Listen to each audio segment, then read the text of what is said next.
la emoción que me producen ciertos compositores, cierta música, ciertas orquestas, pero luego agregar una cierta reflexión. Por eso planteé que eso era una especie de diario, digamos, de música, que creí que se podía seguir escribiendo, porque desde luego yo sigo oyendo música popular, ¿no? Música popular absolutamente todos los días. Cuando escucho poca música popular, escucho 1 hora al día, un programa de tango antes de acostarme en una emisora popular, porque ahora hablaré quizá de eso. Yo sigo siendo básicamente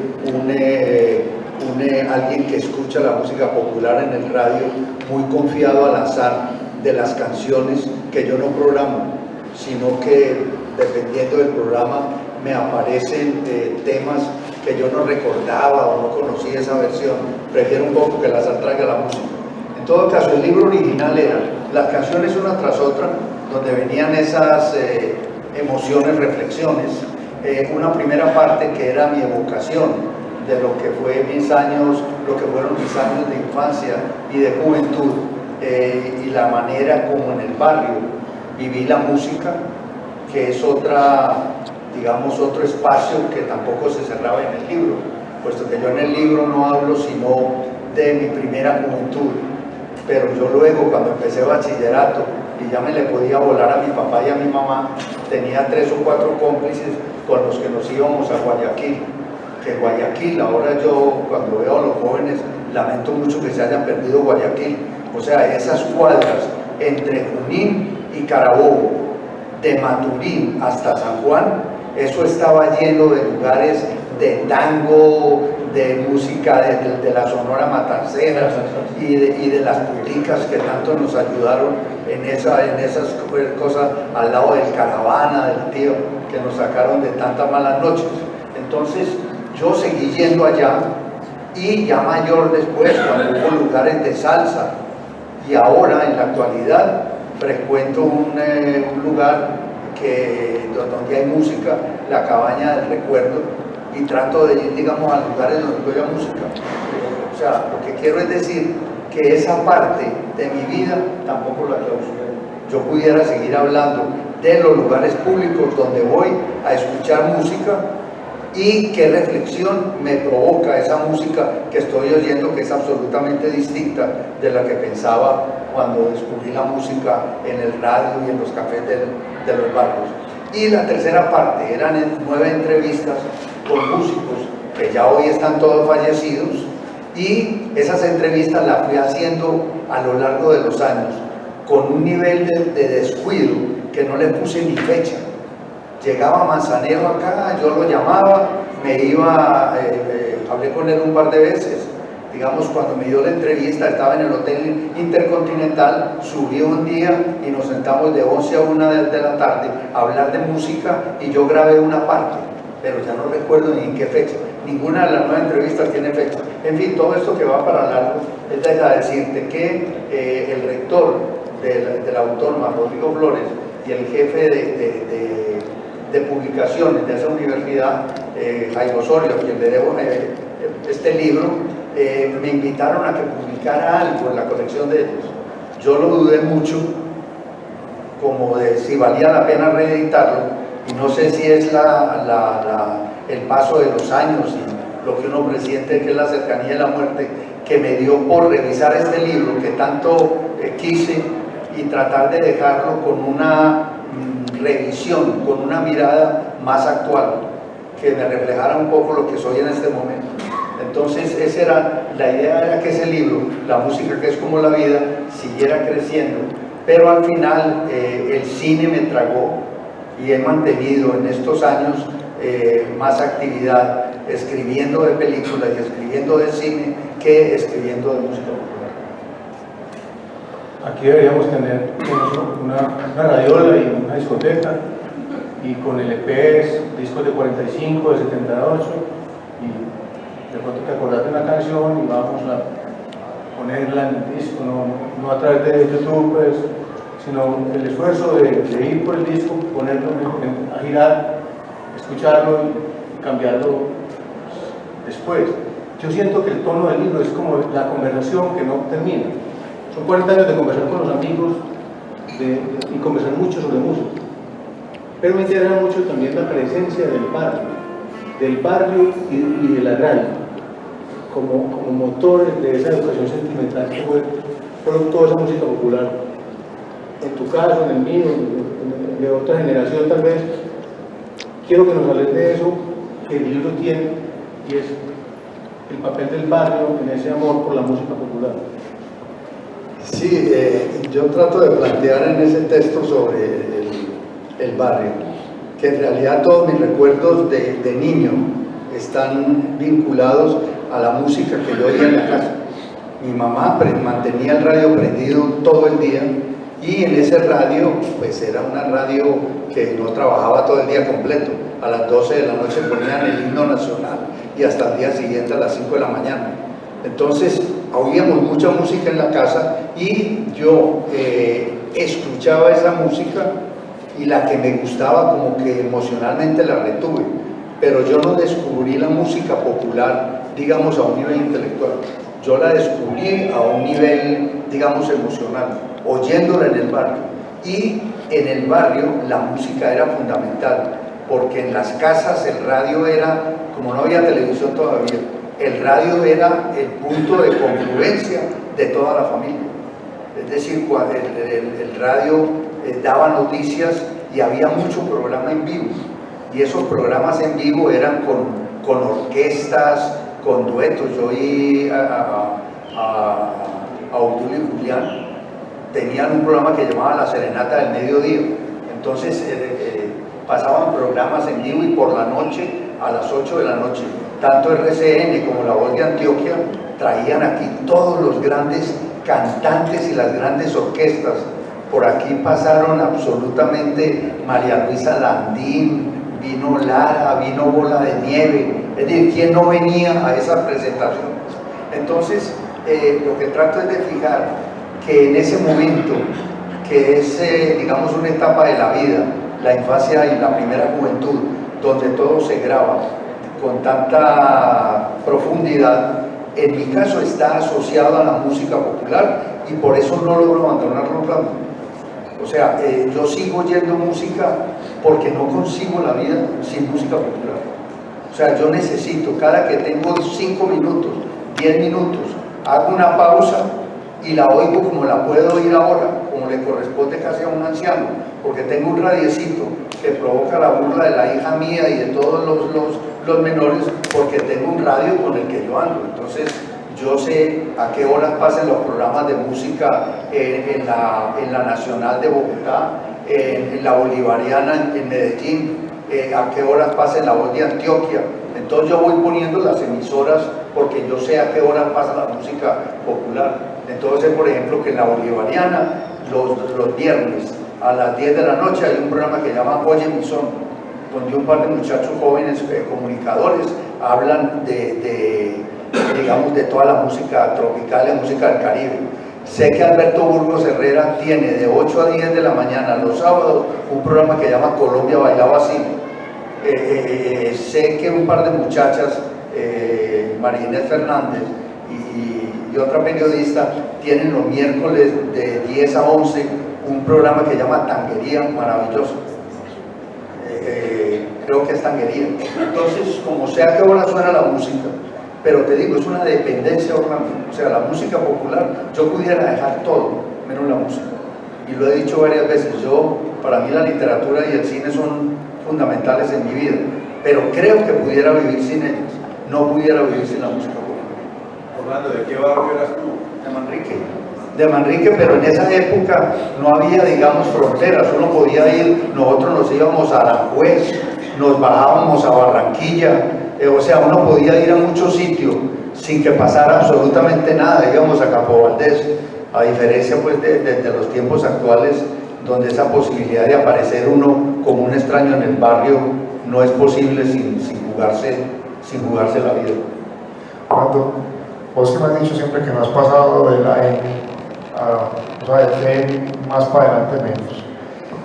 Cuando arranca el libro con la carta de Alberto Aguirre, está una conversación sobre un cassette que vos le envías al hombre que está por fuera, ¿cómo eran esos momentos de cómo te llegaba la música? Porque hoy te comprendes el radio, en su momento también, pero seguramente los amigos, que es un capítulo que ahorita seguro recorremos, cómo se compartía esa música, cómo era ese cruce epistolar, pero también musical de ustedes. Yo tenía una colección de discos de acetato. Yo no conocí, digamos, yo no alcancé a comprar mucho disco de 45 y de 78. Cuando yo empecé a producir dinero, porque a mitad de carrera tuve la osadía de entrar a enseñar cine, con la plata que me ganaba yo compraba eran libros y discos. Entonces yo tenía una discoteca muy buena, llegué a tener, calculo, no menos de 4.000 long plays. Y entonces cuando lancé este libro en el 89, lo que hice fue un poco lo que preguntaba Orlando, que aquí tendría que estar sonando música. Todo lo que hice fue, como era un libro más para regalar, porque eso lo publicaba el departamento de Antioquia, y me dieron no sé cuántos ejemplares, 50 o 100, no sé cuántos, yo lo que hice fue preparar como un cassette para los amigos. Entonces, de muchos de los músicos que se mencionaban, tomé un tema y lo incluí, pero de una manera un tanto caprichosa. Ahora que les digo, Lucas hizo un esfuerzo, digamos que me parece admirable y tan dispendioso que no sé si alabarlo o criticarlo, y cogió el libro, este libro, tomó la referencia de cada uno de los temas musicales que aparecen relacionados y elaboró un playlist, o no sé cómo llama esa joda, y metió 220 canciones. Entonces, yo no sabía, en ese libro, son como 220, ¿no? En ese libro se habla o se menciona 220 canciones y Lucas hizo ese trabajo. Pero en ese momento ya... Lo hice un domingo para que no vayan a regañar en la oficina. Bueno. Entonces, yo lo que hice fue un cassette, y recuerdo en ese momento, Alberto estaba exiliado en España y era muy amigo de Daniel Samper Pisano. Entonces yo le envié el libro a Daniel y el cassette, tanto a Alberto Aguirre como a Daniel. Y Aguirre es muy elogioso con el libro, a pesar de que él mismo resalta que era un tipo contra la nostalgia, pues él era enemigo de la nostalgia. Él decía, loor a la retroexcavadora, cuando estaban haciendo la oriental. Qué nostalgia de los edificios, que hagan la oriental. Pero finalmente te dice algo también que es muy significativo en el libro, que parece marginal, y es: el cine es mejor que la vida. Pues es la vida. El cine, porque el cine te ha llevado a muchas ciudades, a festivales en España y en Cuba, y de ahí has tenido contacto con la música también en vivo, con los compositores. Es una parte muy interesante del libro. Sí, pero diría que fue básicamente donde más trabajé yo con música fue el viaje a los festivales de cine de La Habana. Cuba es un país absolutamente musical. Creo que es la música incluso la que a lo mejor les ha ayudado a sobrevivir esa pesadilla de 60 años. Pero en La Habana, es decir, todo el mundo sabe de música, toca algún instrumento, canta. Uno va a un almacén y la muchacha, mientras la que lo atiende, se mueve y como que baila. Entonces en Cuba encontré en los años 85 y 87, cuando fui al Festival de Cine, que fui por vez primera al festival, me impresionó que el festival, como era el gran evento cultural continental que hacía Cuba, entonces reunía en los principales cabarets de La Habana, reunía todas las primeras figuras de la música cubana.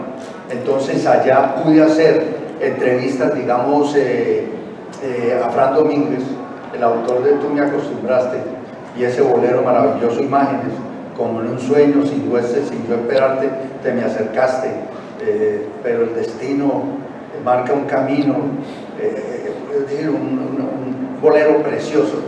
Pude entrevistar a José Antonio Méndez, el autor de La Gloria eres tú, en fin, y quedé de entrevistar a otra gente, pero al final esa gente se fue muriendo. Yo dejé de ir un poco a La Habana porque estaba yendo a otros festivales, y ese mes de diciembre me complicaba mucho casi que la relación familiar, porque yo que me pasaba viajando a otros festivales todo el año, decirle en la casa a Marta, que en diciembre también me iba 10 o 12 días para La Habana. Era una cosa muy, digamos, difícil desde el punto de vista familiar. Entonces dejé de ir un tiempo a La Habana, pero en La Habana hice mucho trabajo musical. Logré reunirme con Ciro, el último, estaba vivo el último del trío Los Matamoros, casi ciego Ciro. Logré ver a Barbarito Díaz, logré ver a Isolina Carrillo, la autora de Dos Gardenias, en fin, mucha gente que no aparece en este libro porque no alcancé a hacerles una entrevista formal, pero sí conocí Yo recuerdo mucho una músico. persona que trajiste a hacer el Portillo de la Luz al Camilo Torres en la Universidad de Antioquia, ¿no? Que lo trajo la universidad a través de la directora de Extensión Cultural, que era Luz Helena Zavala, y me hice muy amigo de César, muy amigo, tanto aquí como en La Habana. Él era una figura muy prominente, muy respetada en la Unión Nacional de Escritores, en la UNEAC, y entonces cada que iba yo a La Habana, la primera persona que buscaba era César, y era como una guía allá y me recomendaba en todos los lugares. Y cuando estaba aquí en Medellín, iba a la casa, aparecía desde luego con su guitarra, y éramos Marta y yo y él cantando en la casa. Entonces, grande, pues. no, es decir, Contigo en la Distancia puede ser uno de los boleros más reconocidos, más difundidos de todo el continente. Creo que es uno de los boleros que más versiones tiene y es de César Portillo. Fernando, la música tiene un componente, como decías ahorita, en el tango que se baila, y vos que sos un bailarín, un gran bailarín y que seguís bailando, ¿de dónde viene ese gusto por el baile? Que además pues de la música, pero ¿por qué el baile? Porque me imagino que en esa época que un hombre bailara, que bailara bien, era difícil o se veía raro. El baile y vos, ¿cómo son? Porque en el barrio, que éramos muy sanos, en el barrio nosotros, cuando yo estaba comenzando bachillerato, todos los sábados íbamos a bailar a casas de amigos. En esa época los padres organizaban bailes en la casa de la hija para que vinieran sus amigos y sus amigas. Entonces nosotros bailábamos absolutamente todos los sábados, y de ahí saqué un gusto por bailar, pero no aprendí a bailar con clases, yo aprendí a bailar con las primas, las primeras objetos del oscuro objeto del deseo, que siempre empieza por una prima, y me enseñaron a bailar, y bailábamos cada 8 días. Cada 8 días bailábamos. En esa época, entonces, la memoria que yo tengo de las orquestas de ese momento, que eran básicamente Pedro Laza, Lucho Bermúdez, Pacho Galán, eso era, y cada que aparecía un nuevo disco, digamos, de Pacho Galán estereofónico, porque se empezó a grabar ya en estéreo, entonces celebrar ese disco, llevarlo a una de esas fiestas de los amigos, para que lo pusieran, era un placer, y eso ya obviamente se desapareció. Ya bailes en la casa no creo que se van a discotecas, porque además hay una cosa, el baile pertenece un poco al pasado. Yo ahora que voy con Sofía, que es mi compañera ahora, a bailar, la gente va a bailar como si fuera a hacer ejercicio. O sea, porque van a dar vueltas y a toda esta cosa. Nosotros bailábamos de verdad, siempre sin soltar la pareja, si acaso un par de vueltas. Y entonces ahora el baile es muy distinto, entre otras cosas, porque las mujeres ya reivindican el derecho a bailar ellas solas, entonces no necesitan pareja. Entonces cuando uno ve el éxito de toda esta música nueva, de Carlos Vives, música de calidad, esa música está hecha para bailarse sin pareja.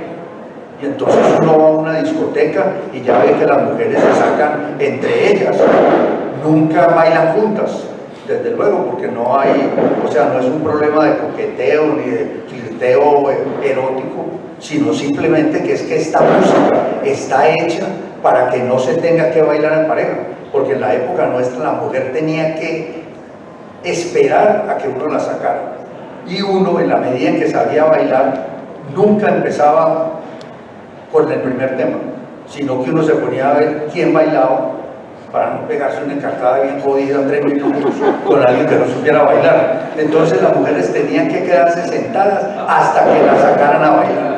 Ya esta música nueva es una música para saltar. O sea, tú oyes la música de Shakira. ¿Quién necesita pareja para bailar eso?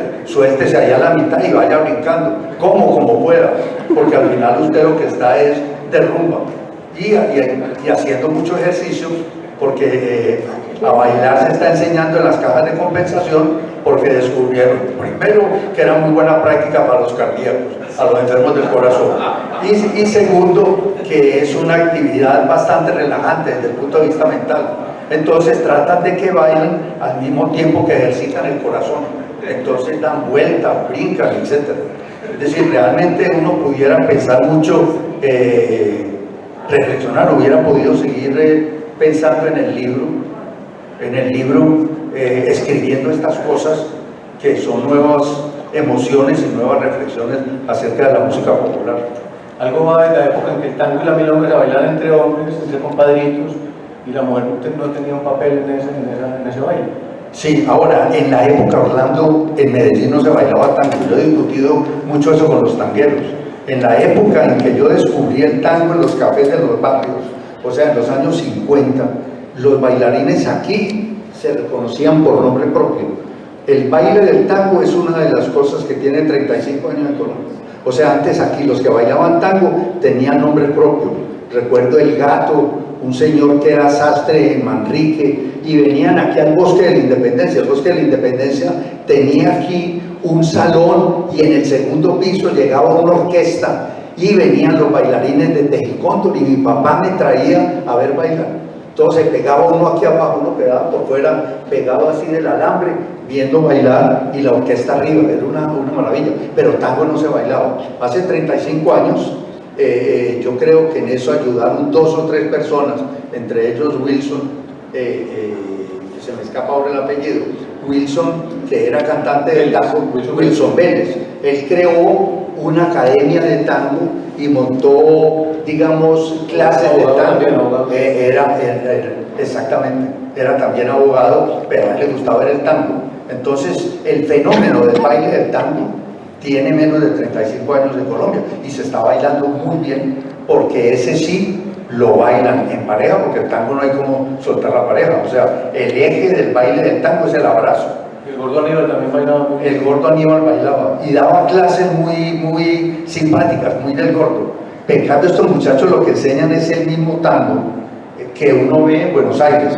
Yo cuando iba a Buenos Aires, ahora llevo ya 5 o 6 años sin ir, pero yo iba, cuando llegaba a Buenos Aires, todas las noches me pasaba buscando libros y discos en el día, viendo algunas películas, y por la noche a las 11 me iba siempre a una milonga. Allá llaman milonga los salones de baile. Entonces iba a La Ideal, a Niño Bien, a Grisel.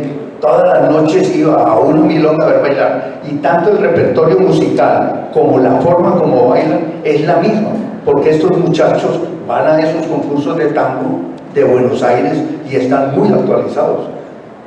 Con mi hermano que era, digamos, bailarín de tango, yo iba de pronto a las milongas con él y no hay diferencia entre el repertorio que bailan en Buenos Aires, porque ese es otro tema pues, que es diferente, que es la vigencia que el baile le ha dado al tango.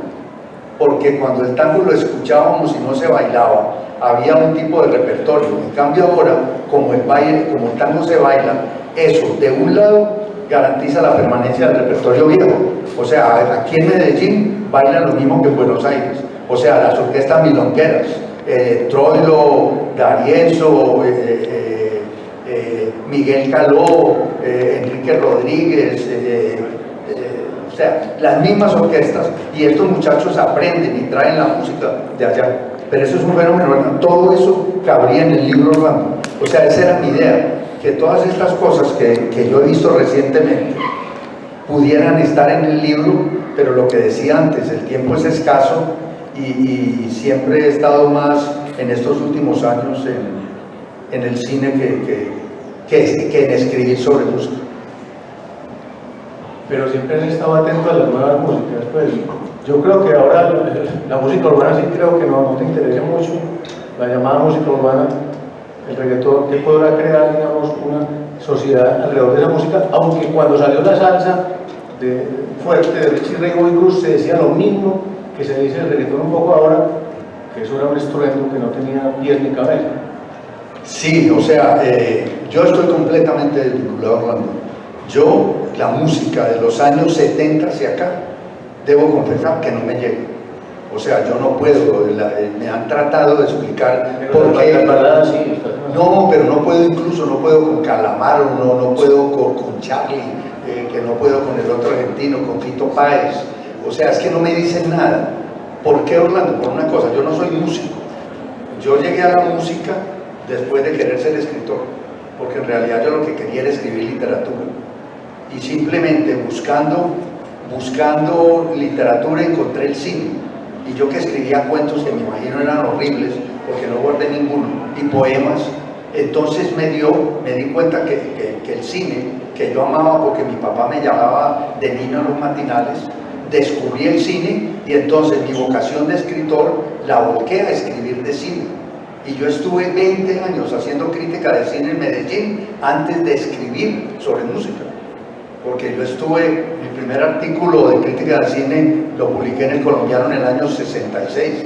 Y mi primer libro de música, que es Que nunca llegue la hora del olvido, se publicó en el 86. O sea, yo estuve 20 años escribiendo, pero de cine. Solo empecé a escribir de música popular gracias a un amigo que ya no está, en estos días cumplió 15 años de muerto, que es Miguel Escobar. Miguel Escobar era un entusiasta con promover la escritura, y como Miguel era parte del grupo, que nos manteníamos en una parranda cada 8 días, con Darío Ruiz, con Manuel, con Oscar Jaramillo, y en todas esas fiestas el que ponía la música era yo, porque como tenía esa discoteca tan buena, entonces Miguel me empezó a decir, hombre, escribí sobre música, todo eso que nos contás sobre el ara, sobre el porro, sobre el tango, ¿por qué no lo escribís? Y yo me volví, el tema de la música se lo debo todo a Miguel Escobar, así como he dicho 1000 veces, yo le debo todo a los amigos. Ahora, yéndonos por ese capítulo de los amigos y de la amistad, las noches de Sinuma que era la finca de Manuel Mejía en el oriente antioqueño, y que vos siempre contás por las historias y hay poquitas fotos donde salís sin aguardiente.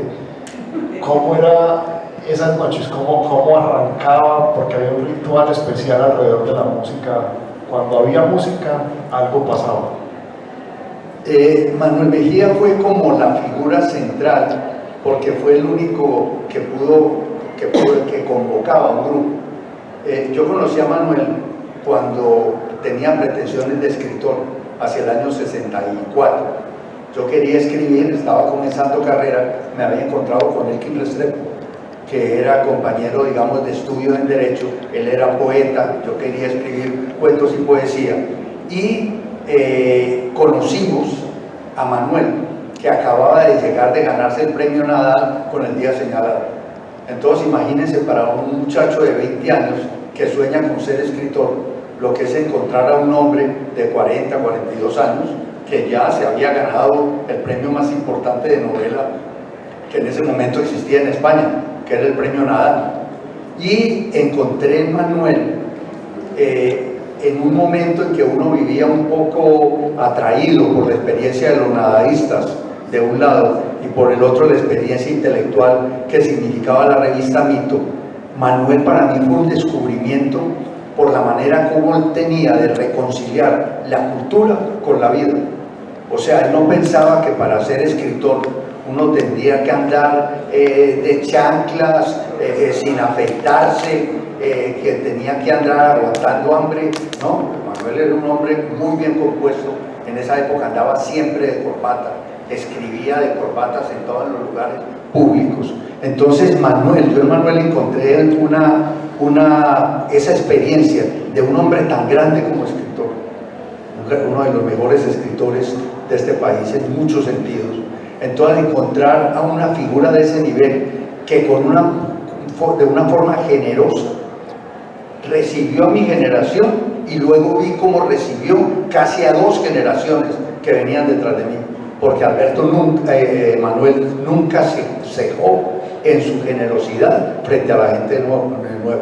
Entonces, alrededor de Manuel, que es al que más citamos y más ahora porque estamos celebrando los 100 años de su nacimiento, pero se formó un grupo, Orlando, que fue muy importante, porque en ese grupo estaban Darío Ruiz, que acababa de llegar de España, y Darío para mí era un polo también de atracción, porque Darío me reveló esa vocación por la cultura, que hay que andar leyendo y tratando de entender un poco de todo para mejor situarse en el mundo.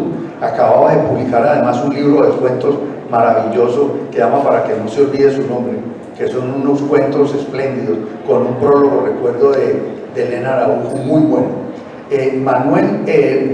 Darío me hablaba de directores de cine que él había conocido en España y que yo evidentemente había empezado a ver aquí sus películas, pero a través de Darío y de Manuel empezamos a conocer a una pléyade de artistas, porque claro, Darío era muy amigo de Carlos Granada, el pintor, era muy amigo de Augusto Rendón, el grabador, dos tipos maravillosos, Granada con esa cosa volcánica que tenía casi salvaje, y Augusto, que es el primer gran grabador, me dice colombiano, los que saben.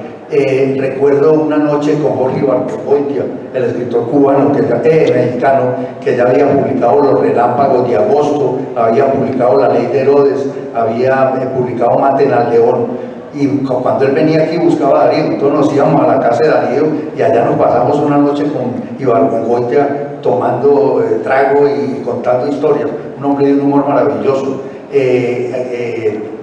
A Manuel lo visitaba Héctor Rojas Erazo, lo visitaba Guillermo Angulo, lo visitaba el loco Álvaro Bejarano, lo visitaba Humberto Valverde, Fernando Cruz, o sea, entonces ese grupo fue muy importante porque todos ellos fueron influyendo, digamos, en la vida de uno. Elkin Restrepo, un compañero del alma, un compañero de camino, así muy cercano, gran poeta,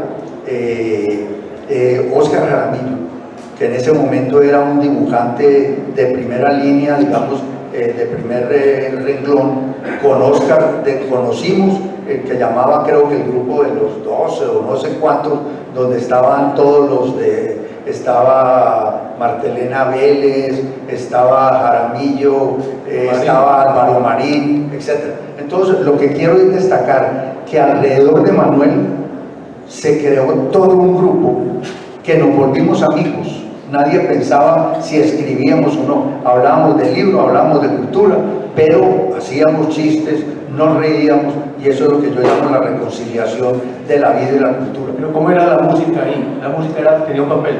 Era fundamental, porque Manuel era un enfermo de la música como yo.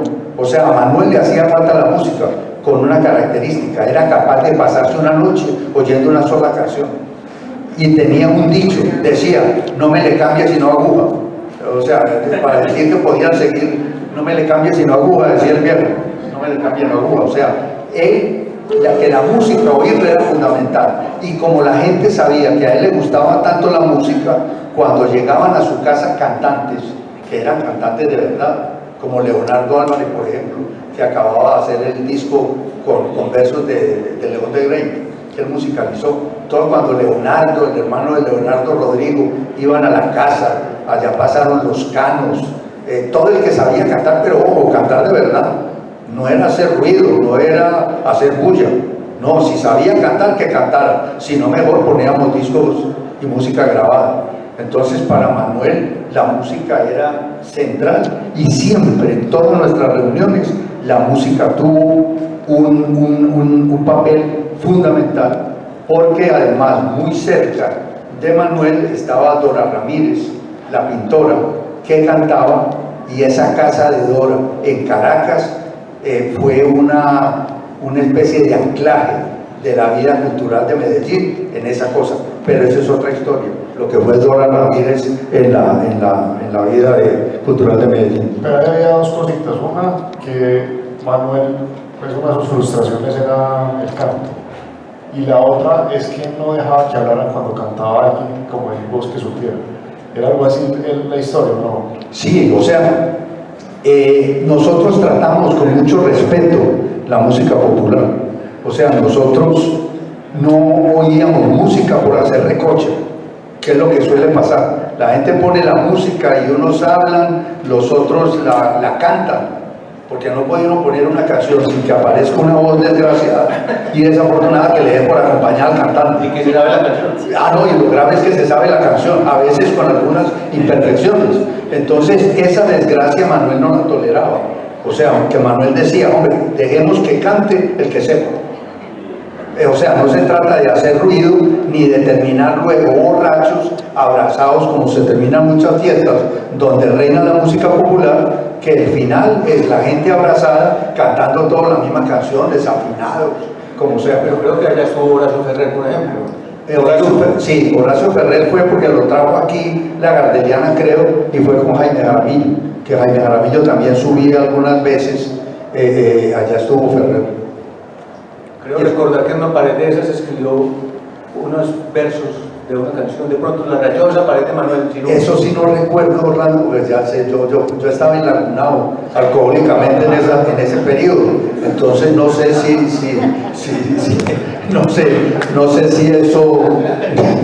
si eso pasó, pero si eran noches, porque además Manuel era como el centro de la cultura literaria de Medellín. Entonces recuerdo que hubo un encuentro de escritores y tuve una noche a Orlando una noche que te la soñarías, porque vinieron, estábamos con Camilo José Cela, estaba Rulfo, a mí me tocó al lado de Rulfo, todavía no me lo creo, que el hijo de don Gilberto haya estado al lado de Rulfo, oyéndolo hablar en una comida. Es decir, una cosa maravillosa. Cuando vino Manuel Puig, el argentino, nos lo llevamos a Guayaquil a oír tangos. Tuvimos 2 noches con él en Guayaquil bebiendo y entonces era realmente, con Manuel fue la posibilidad, y con Darío, la posibilidad de conocer, digamos, el universo de los creadores, y siempre Orlando con esa cosa que tiene, o sea, cuando uno se acerca a un artista como artista, suele ser displicente, entre otras cosas, porque lo tienen cansado, porque todo el mundo lo saluda, todo el mundo le pide un autógrafo, una foto. Entonces hay cierta fatiga. A mí Leo Marín en una entrevista que le hice, me contaba, me tienen podrido las fiestas, yo ya no voy a una fiesta porque no me pueden invitar y yo creo que es a comer. Y cuando llego a las 2 horas me dice, cantate una. Y yo digo, no, yo no voy a fiestas, yo no le canto en las fiestas a nadie. Entonces, esa posibilidad, digamos, de estar como con gente que pertenece a la cultura, pero en privado. O sea, esa noche que estuvimos con Ibargüengoitia, no era Ibargüengoitia el gran escritor que se había ganado con Relámpagos de Agosto ese premio en Cuba, no, estábamos hablando en privado de los mismos problemas. Su mujer, a quien quería mucho, Jorge, se mató en ese accidente desde el avión de Avianca, que en el 83 se cayó donde venía de Madrid, ahí se mataron Marta Traba, Ángel Rama, Manuel Escorza, y ahí se mató Ibargüengoitia. Entonces, esa vida privada del artista Orlando es una experiencia maravillosa, porque ve uno que un artista es un señor que tiene un oficio, tiene una cultura, puede ver el mundo de cierta manera, pero que es un ser humano cualquiera, pero que cuando está en público, pues tiene que ser un poco artista y respetar, digamos, esa relación con el público. ¿En qué momento ese muchacho de Manrique que oye música en las casas, con las puertas abiertas, con los radios, empieza a distinguir una voz de otra, saber quién canta, qué orquesta es? Porque usted es un erudito de la ciudad, un experto en música, no sé si tanto como el cine, pero puede distinguir una voz de otra, un cantante de otro, una orquesta de otra, y lo ha registrado. ¿En qué momento te volvés un experto en música? Y una versión de otra, que eso es muy novedoso. Una versión de otra. El Goyeneche viejo, el nuevo. Sí, porque cuando yo empecé a comprar discos, empecé a comprar también libros sobre música popular. Entonces me di cuenta que toda esa música que yo había escuchado tenía una historia. Entonces, ¿cuántas veces oí yo la Sonora Matancera? Pero desde luego saber que la había fundado en 1924 en Matanzas, que el director primero no había sido Rogelio Martínez, que Rogelio Martínez la había cogido después, cuáles fueron sus primeros cantantes, cuándo entraron Pedroná y Calixto Leicea. Todas esas cosas ya las estudié cuando tuve que comprar discos y libros. Entonces, yo no llegué ni a la música ni al cine, como te decía ahora, a través de la cultura. Yo llegué porque me dio la vida la posibilidad de niño tener música y tener cine. Y solo pude ir documentando ese conocimiento emocional que tenía del cine y de la música cuando pude comprar libros y me empecé a preocupar por los programas radiales. Aquí había un programa de tangos que llamaba Una Hora en Buenos Aires, que hacía Hernán Carlos, y Hernán Restrepo Duque, que era, digamos, la Biblia de la música popular en Colombia, porque era el director artístico de Sonolux, y Sonolux tenía la representación de la RCA Víctor. Entonces Hernán oía toda la música que se grababa en América en la RCA Víctor para resolver qué se pensaba en Medellín bajo el sello de la RCA Víctor. Entonces Hernán tenía un programa que era también columna en los periódicos que llamaba Radiolente. Entonces yo me volví un adicto a Radiolente. Oí el programa de Hernán Caro, que era los domingos a la 1 de la tarde en muchas emisoras, Una Hora en Buenos Aires, y seguía a Hernán de una manera obsesiva en todos sus programas. Cuando ya la vida me dio oportunidad de volverme amigo de él montó un almacén de discos que quedaba ahí en el pasaje Asturias, y yo le compraba discos extranjeros, lo que él traía de tangos, porque cada que iba a Buenos Aires se traía discos y los vendía ahí medio clandestinamente, porque eran discos no importados legalmente, él las traía. Entonces, esas personas, más lo que conseguí en libros, Orlando, me permitieron, digamos, documentar el amor que le tengo al cine y a la música. Pero te digo, sin que yo no soy un historiador, no sé de música desafortunadamente, yo soy un aficionado a la canción, a las letras de las canciones, y a través de eso y de tanto oír música y de tener tantos discos y de oír tantos discos, fui adquiriendo una información, pero en mí prima claramente la emoción sobre el conocimiento, sobre la erudición. Cuando uno lee el libro y oye las canciones, y un amigo un día que le mandé las canciones me dijo que cómo ibas en el psicoanálisis de todas esas canciones que son dolorosas, tienes tristezas, y como decía por allá está mi papá feliz oyendo música triste. Hay un capítulo que le hace de esas que faltan por estar ahí, que es el del porro, que es una música más colorida, más alegre. Dos cosas, ¿qué canciones le meterías ahí? ¿Quiénes son esos? Y el porro para vos, ¿cómo llega en esos mundos del tango y del bolero, en ese folclore colombiano que te llega? ¿De dónde llega? No, el porro es más actualidad, porque a través del programa de Alberto Burgos, Colombia Bailaba Así, y de la amistad con Alberto, y de seguirlo a él en sus tertulias, me ha acercado y estoy leyendo sobre porro, y oyendo y tomando notas, porque yo oigo música tomando notas, por eso yo no puedo tener la música de fondo, porque para mí la música no es el ruido. Si estoy oyendo, estoy pensando qué canción es esa, cómo llama, quién la interpreta, quién es el compositor. Tengo esa especie de perversión que no... Entonces el problema del porro es que en ese momento no hacía parte, digamos, de mis investigaciones y de mis lecturas, que son mucho más recientes. Pero te digo, hoy por hoy soy un fanático del porro.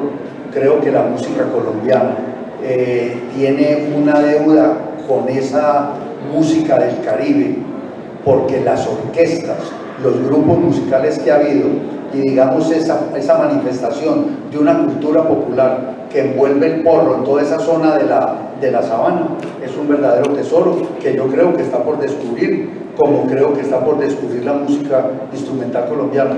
Aquí la gente, cuando habla de música colombiana, piensa más en bambucos y pasillos del interior, pero no se piensa en el tesoro que hay en la música instrumental colombiana, de Pedro Morales Pino en adelante. Es decir, es una... Estudiantina. Sí, es una maravilla cuando lo que hay allí, uno oye unos pasillos Festivales en Colombia, Ginebra, claro, pero Aguadas. sí, pero con la idea de actualizarse están trabajando en pasillos y bambucos que tratan de actualizar las letras con malos resultados. Pero en todo caso hay muchas cosas por descubrir y ahí está el porro. Pero en este momento, digamos, es mi presente.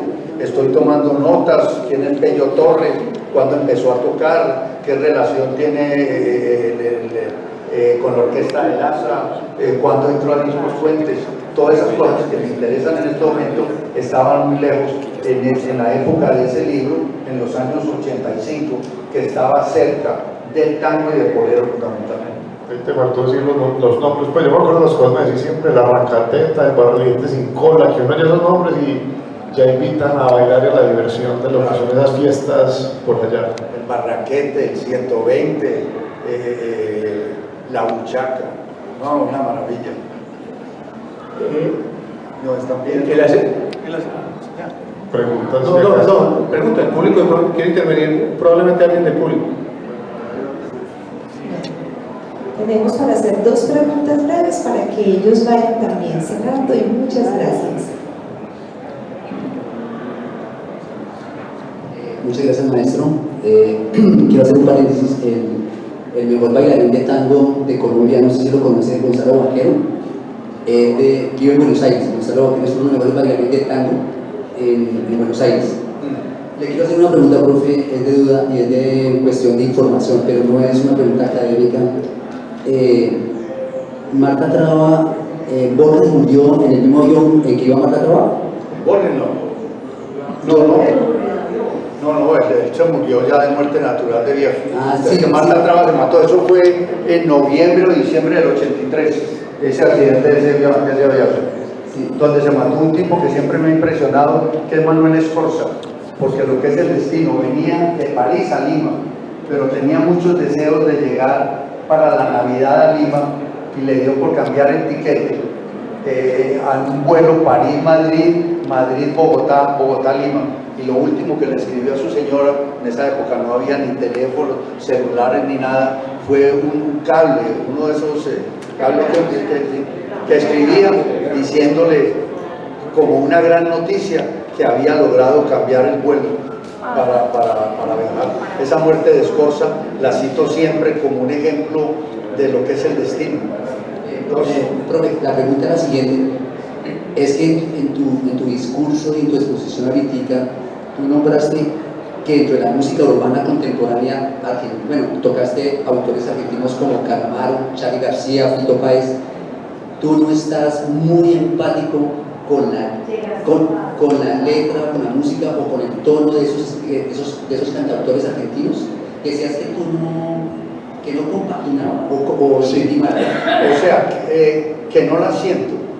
No llego, digamos, al atrevimiento de decir que sea mala, pero tengo una hija que por fortuna me permite actualizarme en el sentido de escucharlos, pero yo oigo y yo escucho incluso a un hombre tan importante para el vallenato como Carlos, y yo prefiero el vallenato clásico, o sea, prefiero a Luis Enrique Martínez, a Gustavo Rada, a Alejo Durán, porque en ellos se encuentra una cosa como fundacional. Aquí ese sonidito de la flauta y de la cosa, para que la gente brinque y todo. Y ese muchacho tiene la gran suerte, Carlos, que era un cantante mediocre de baladas. Como actor lo vinculan a hacer Escalona y de pronto descubre que él como Samario lo que tenía que hacer era cantar vallenatos. Y se ha vuelto el gran multiplicador del gusto del vallenato. Le pasó como una vez que hablando con Edmundo Arias, me dijo que cuando conoció al Burro Mocho, él cantaba rancheras. Y le dijo como un tipo de Cincelejo, no sé de dónde el Burro Mocho va a estar cantando rancheras. Es que cantar canciones acá, y le montó un repertorio e hizo con el Burro Mocho, con Noel Petro, hizo La Interesada y esos temas y lanzó a Noel Petro. Por acá tengo otra pregunta. Orlando, ¿qué película recuerdas tú que reivindique esa música popular y que te haya quedado como una película antológica donde se encuentra esa música popular con el cine? Carlos, tengo la idea de que el cine tiene una deuda que ya no podrá pagar con la música popular latinoamericana, porque el cine no fue capaz de darse cuenta que la música popular era un tema que se debía registrar. Uno ve hoy por hoy los documentales sobre Juan D'Arienzo, sobre Aníbal Troilo, y queda uno realmente de llanto de ver la calidad. Ve uno unas imágenes de la Sonora Matancera cantando en Cuba, de Celia Cruz, de Daniel, pero son imágenes de una pobreza absoluta, y dice, pero ¿por qué esas imágenes eran de los años 40 y 50? No las registró el cine. Todo el cine quedó con esa deuda y ya no la pagará. Ahora, ya en tiempos más recientes hay algunos trabajos, pero nunca ha podido llegar el cine latinoamericano a grandes musicales, a pesar de tener, digamos, la experiencia de los norteamericanos. Entonces yo creo que es una deuda que no sé, que no hay cómo pagarla ya, porque toda esa generación anterior se perdió. Hay, digamos, más reciente, por ejemplo, el argentino que hizo Sur, Solanas, el Pino Solanas. En Sur hay una cosa, porque todo gira alrededor de la música. Oye, eso es, claro, pero eso es muy reciente. Pero de esa época vieja, Carlos. Y lo de Gardel, que las películas de Gardel que son tan malas, pues. No, es decir, Gardel lo que tenía era un hombre inteligentísimo. Y yo sigo pensando, pues yo soy de los gardelianos. Yo pienso que el tango tiene dos intérpretes, tiene excelentes cantantes, pero tiene dos intérpretes, que son Carlos Gardel y Roberto Goyeneche. O sea, donde cada canción le dan, dependiendo de dónde acentúan la frase, pero claro, hay grandes cantantes, a mí Floreal Ruiz, Raúl Verón, Fiorentino, Alberto Podestá, son grandes cantantes, pero los dos cumbres. Pero entonces Gardel se dio cuenta que el cine, la imagen, podía promocionar, él era un empresario. Entonces él tuvo esa imagen de ver que con la llegada del sonido en los años 30 se tenía que aprovechar el sonido para promocionar, y esas películas son el antecedente de los videoclips. O sea, él se dio cuenta que había que hacer películas que funcionaran como videoclips en cuanto fueran medios para publicitar y promocionar el cine. Entonces la RCA Víctor promocionaba la película y promocionaba el último disco de Carlos Gardel. Bueno, aquí tenemos una cosita cosita. con eso, Sí. porque no se mola el pedazo mexicano, ahí quedó alguna cosa, o es la misma historia. Pero quedaron registros muy accidentales. Por ejemplo, en una película muy mala cantaba en el cabaret donde entraba la pareja, cantaba Pedro Vargas. Lo único que quedó registrado, y eso sí es importante en México, es el cine de rumberas, de esas bailarinas de origen cubano. El cine de rumberas sí, porque había mucha escena de rumberas, pero nunca se hizo, digamos, con la idea de preservar la memoria de la música popular. Bueno, por aquí está la última, para ir cerrando. Muchas gracias. Muchas gracias. Hablando de esa colección de 4.000 discos, long play, nos dices, cuéntanos en qué va o qué pasa con ella. Ahí va bajando poco a poco porque voy regalando, ya estoy por ahí en 1800, ya nadie quiere discos, nadie quiere libros. Yo tuve la desgracia de equivocarme, Juan Guillermo, todo lo que yo compré, yo soy abogado, como se dijo al comienzo, todo lo que me dio la vida me lo gasté en libros que ahora tengo que regalar, en discos que ahora tengo que regalar, y tengo una colección de 4.000 películas que ya me notificó la hija que todo ese cuarto que está lleno con 4.000 películas, cuando yo me muera van al reciclaje, porque hoy por hoy esas películas caben en 2 teras. Entonces yo fracasé en todo lo que invertí. O sea, yo soy un fracaso económico, que el único mérito que tengo es que tengo 70 años de películas y de canciones en el cuerpo, pero es el único mérito. Todo lo demás parece que es desechable. Muchas gracias.